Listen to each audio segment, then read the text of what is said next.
औज़ुबिल्लाहिमिनश्शैतानिर्रजीम बिस्मिल्लाहिर्रहमानिर्रहीम अस्सलामु अलैकुम वरहमतुल्लाहि वबरकातुहू। इस उम्मीद और दुआ के साथ कि आप सब खैर व आफियत के साथ होंगे। आज का प्रोग्राम बहुत इंपॉर्टेंट है और आपके लिए बहुत ज़रूरी है देखना। आज के प्रोग्राम में हम बात करेंगे बहावलपुर में किस तरह हज़ारों तालिबात का मुस्तकबिल दांव पर लगाया जा रहा है चंद अशखास को बचाने के लिए। साथ साथ हम बात करेंगे कि इस वक्त जो सियासी जोड़ तोड़ है वो कहां पहुंच रहा है, निगरां सेटअप के इख्तियारात, अदालतों में होने वाली कार्रवाई के हवाले से भी तफसीलन गुफ्तगू होगी। लेकिन प्रोग्राम का आगाज मैं करूंगा सियासी शतरंज से। और सियासी शतरंज में हर कोई एक ही सवाल पूछ रहा है, इलेक्शन कब होंगे, इंतखाबात कब होंगे, 60 दिन में, 90 दिन में, ज्यादा दिनों में। लेकिन यकीनन वजूहात बहुत सारी हैं जिसकी बिना पर लोग ये कह रहे हैं कि इंतखाबात में ताखीर होगी। कौन सी वजूहात हो सकती हैं जिनसे इंतखाबात में ताखीर हो?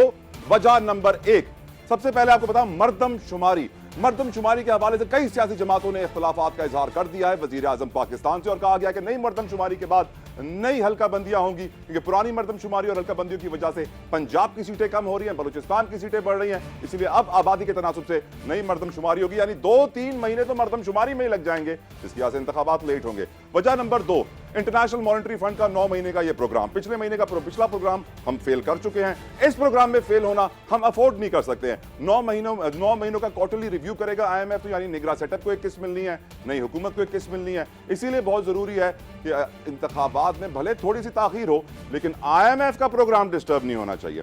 वजह नंबर 3, नून लीग के अपने सीनियर रहनुमा आसिफ किरमानी साहब ने यह बयान दे दिया है कि सैलाब की वजह से भी इंतखाबात ताखीर का शिकार हो सकते हैं। और हम जानते हैं इस वक्त मुल्क में सैलाबी सूरत हाल पैदा हो रही है। अल्लाह ताला सूरत हाल को कंट्रोल करे और आसानी पैदा करे।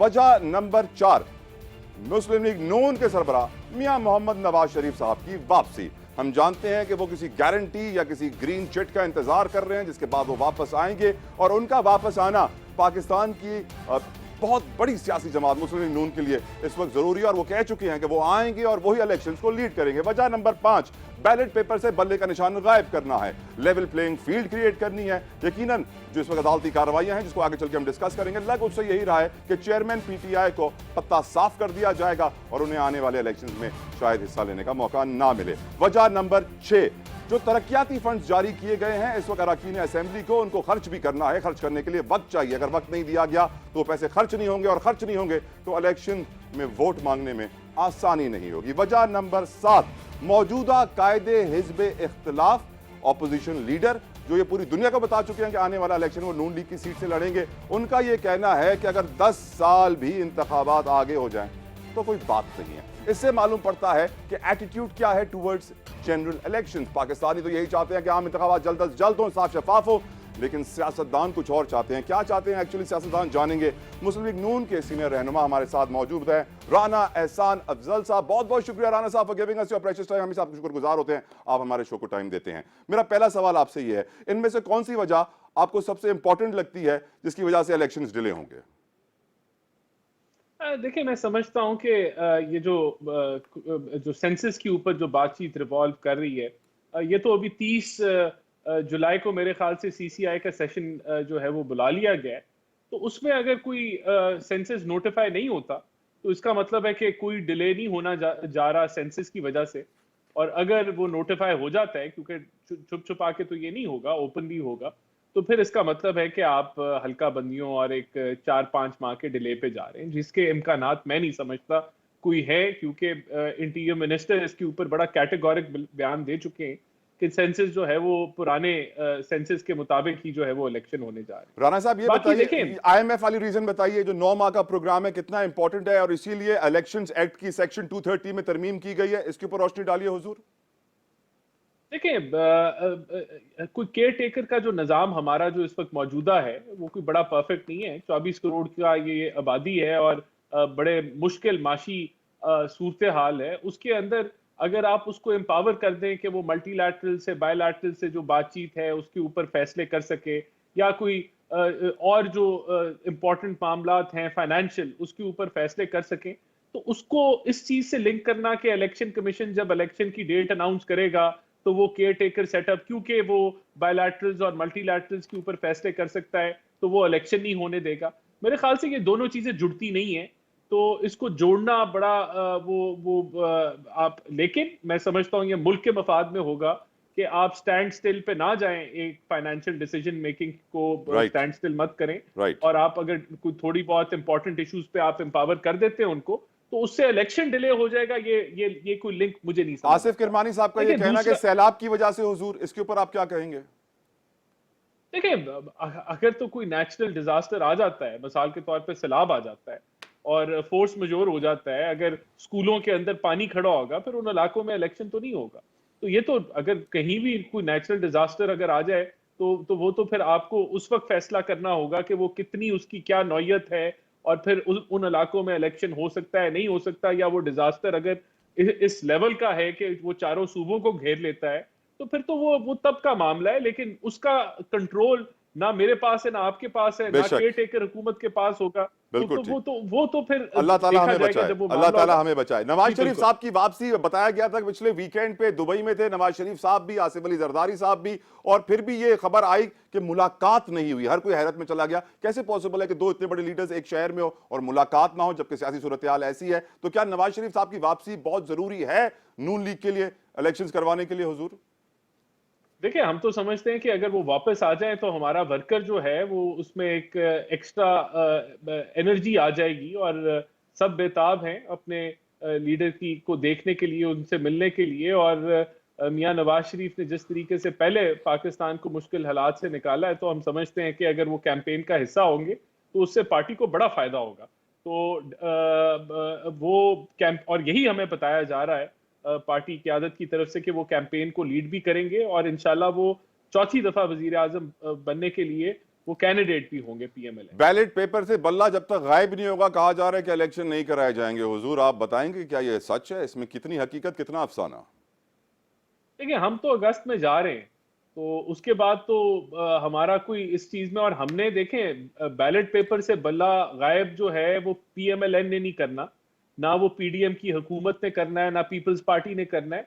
अगर ऐसा हुआ तो वो अदालतें करेंगी, और अदालतें जो हैं वो अपनी ख्वाहिश पे नहीं करेंगी। अदालतें कोई कोई शवायद होंगे कि वो एक ऐसी जमात है जो कि इस नाअहल होने के काबिल है, या उसको इजाजत नहीं मिलनी चाहिए इलेक्शन लड़ने के लिए, ऐसे शवायद मौजूद हुए, कोई उन्होंने ऐसी गलतियां की, और अगर कोर्ट ने ये समझा कि ऐसा है तो वो फैसला करेंगी। तो ये चीजें, ये कहना कि ये हमारे कंट्रोल में है, या हम इन चीजों को मैनेज करेंगे, या हम इन पे इन्फ्लुएंस हो सकते हैं, ठीक। मेरा नहीं ख्याल ऐसी कोई बात है। राना साहब, राना साहब, जी। मौजूदा कायदे हिज़्ब इख्तिलाफ और मुस्तकबिल के आपकी पार्टी के एमएनए, अगर अल्लाह ताला उन्हें इलेक्शन में जितवाता है, वो ये कह रहे हैं कि 10 साल भी इंतखाबात आगे बढ़ जाए तो कोई बात नहीं है। ये एटीट्यूड थोड़ा सा अजीब नहीं लग रहा सर आपको? मैं तो इस एटीट्यूड को कंडेम करूंगा। मैं समझता हूँ इंतखाबात टाइम पे होने चाहिए।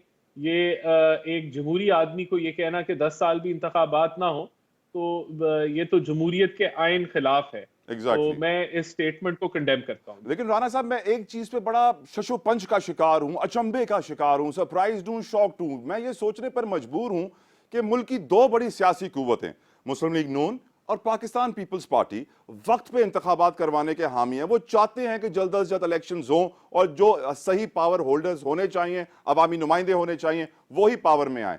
लेकिन जो हालात हैं उसके बिल्कुल बरक्स नजर आ रहे हैं, और कुछ इन दो पार्टीज की जानिब से किया नहीं जा रहा टू मेक श्योर कि वक्त पे इंतखाबात हों। सर नहीं, देखें इस साल में तकरीबन मेरे ख्याल से 47 बिलियन का बजट जो है एलोकेटेड है, बजट में एलोकेशन है इलेक्शन कमीशन के लिए, जो कि मोर देन इनफ है कराने के लिए। कोई फाइनेंशियल इशू नहीं है। दूसरा, देखें हमारी जो दोनों ये जमातें, ये तो अगस्त 10-11 या उससे एक आधा दिन पहले वो तो इख्तिताम पजीर हो जाएंगी। फिर तो पूरी जो बॉल है वो इलेक्शन कमीशन के कोर्ट में होगी और केयर टेकर निजाम के कोर्ट में होगी, और वो बाउंड है आइन के मुताबिक। अगर सर केयर टेकर निजाम सियासी है तो फिर सियासतदानों के कोर्ट में हुई ना बॉल सर। मेरे ख्याल से देखें केयर टेकर निजाम जो है वो न्यूट्रल होना चाहिए, नॉन पार्टिजान होना चाहिए, और इस चीज को जो है वो तो ओन किया है। फिर क्या हुजूर इसाक डार और ख्वाजा आसिफ साहब नहीं होने चाहिए आपकी नजर में निगरान वजीर आजम? देखिए मैं तो समझता हूँ न्यूट्रलिटी बड़ी लाजमी है केयर टेकर निजाम में, वरना फिर जो इलेक्शंस होंगे अगर वो मुतनाज़े होंगे तो फिर वो दोबारा से एक पॉलिटिकल इंस्टेबिलिटी का साइकिल शुरू होगा। मैं समझता हूँ इसके इम्कानात ना होने के बराबर हैं, लेकिन मीडिया में ये एक डिबेट चल पड़ी है। इस चीज़ को दार साहब ने खुद भी डिनाई किया है कि कोई ऐसी कोई हतमी कोई फैसला या कोई चीज़ कन्वे भी नहीं हुई थी किसी को, और स्टॉर्म इन अ टी कप जो है वो बन गया। तो ये चीज़ें तो अभी तो ये प्रिलिमिनरी स्टेज पे हैं, तो क्या मुशावरत होती है मुख्तलिफ जमातों के साथ और उसका क्या फिर फाइनल आउटकम आता है, ये अभी तय होना है। राइट राना और साहब, राइट नॉन राना साहब, पार्टिजन ही। राइट राना साहब, बिल्कुल आपने सही कहा। एक और इंपॉर्टेंट क्वेश्चन है, जब भी इलेक्शंस आते हैं, निगरान सेटअप आता है, तो तरक्याती काम रोक दिए जाते हैं, तबादले और ट्रांसफर्स रोक दिए जाते हैं कि न्यूट्रल तरीके से काम हो, और कोई ऐसा ना हो कि हुकूमत पैसे के जोर से तरक्याती काम करवाए और फिर वोट मांगे देखे हमने कितने काम कराए। और मौजूदा आपके वजीर आजम, हमारे वजीर आजम मियां मोहम्मद शहबाज शरीफ साहब जिस तरीके से इफ्तिताह किए जा रहे हैं रोजाना मुख्तलिफ प्रोजेक्ट्स का, जो कि कंटिन्यू करेंगे निगरान सेटअप भी, क्योंकि अब उनको पावर मिल गई है। तो क्या आपको नहीं लगता कि तरक्याती फंड्स भी 51 अरब रुपए के जारी कर दिए गए हैं, ये इलेक्शन को मनूवर करने के लिए सारी पैसा खर्च किया जा रहा है ताकि वोट पक्का हो जाए? नहीं नहीं, मैं नहीं समझता ऐसा कोई है, और हमारी जब तक हुकूमत है हम आखिरी दिन तक मेहनत करेंगे, मुल्क की तरक्की के लिए काम करेंगे।